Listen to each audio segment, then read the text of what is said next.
أعزائي المستمعين المشاهدين الكرام، نستمع إلى قصيدة من فخامة الرئيس الأمريكي جورج بوش يلقيها نيابة عنه الشاعر محمد فناطل الحجاية. تفضل.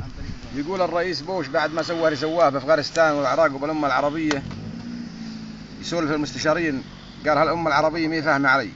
قال لها أحد المستشارين، قال هذه الأمة أمة شعر، حكامها أمراها رعيانها كلهم يكتبوا الشعر. فوجه لهم قصيدة يا سيادة الرئيس. قال هذه بسيطة، فسوى قصيدة على لهجة البدو. شاعر هو، بلا هو شاعر وقوله فعل يعني. نعم.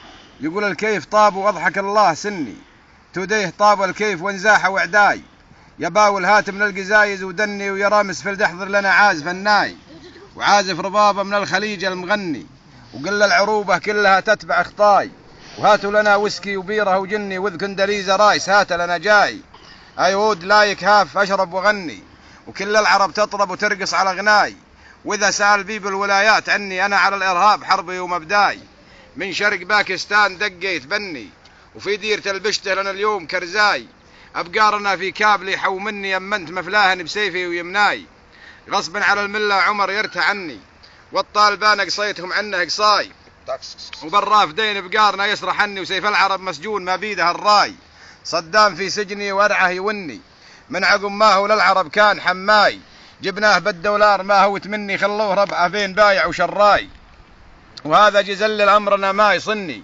وحاول يحط ايده على النفط والماي، وقل للعرب اني مصمم واني برمج العالم على كيف مشهاي، مناهج التعليم ما يعجبني، فيها ارهاب ويدرسه كل قراي، وقل للعقيد انه اخباره لفني، عفيه عليه انه فهم كل مغزاي، بمعمر المحبوب ما خاب ظني، عقب الهدير اليوم اصبح له رغاي، وقل للاسد يمشي بعقله وتأني، ويتبع خطى معمر اذا وده رضاي، وابن العجم لا يحو جلت عني، واجب عليها اليوم يصغي لي يصغاي، والكوري المنحوس لا يحسبني، نسيت تهديده وصفعه مقفاي، فلا يغرهن عندي تأني، لا بد من غزوه ولو طال مسراي، انا ولد بوشد واليعرف اني كل الدول حطيت تحت ما طاي، كله لعينه من غلاها فتني، وعزيزنا شارون سيدي ومولاي، يا كندليزة حبها قد سكني، ولو نهاية حبها تقطع رشاي، طلاق من الحرمة أقوله وثني، من يكره إسرائيل هو أكبر أعداي، حبيبة إسرائيل هي جزء مني، ريحتها من شر جيش أبو عداي، وأنا زعيم الأرض والفن فني، يقول وافعل واضرب الخصم بحذاي. وطبعا شغلة الطلاق هو أخذها من أبو قبلان العجرمي. ونعم والله قولوا فعل. السلام ورحمة الله.